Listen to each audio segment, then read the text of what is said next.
তো বন্ধুরা আমরা এবার 4 ওহমসে লোড টেস্ট করব।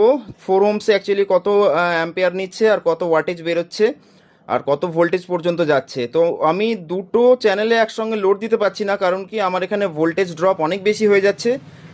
সঙ্গে আমার এখানে বারবার ফিউজ উড়ে যাচ্ছে, মেন্স এমসিবি কিন্তু পড়ে যাচ্ছে। ওকে, তো আমি একটা চ্যানেলে 4 ওহমসে লোড দিচ্ছি। তো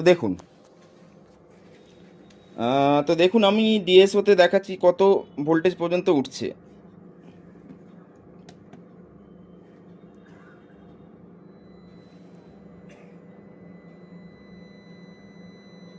145, 146, 47 ভোল্টেজ পর্যন্ত 4 ওহমসে লোড যাচ্ছে।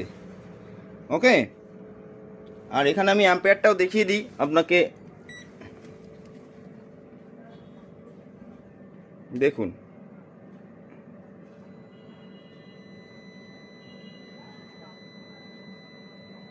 37 অ্যাম্পিয়ার নিচ্ছে 4 ওহমসে একটা চ্যানেলে।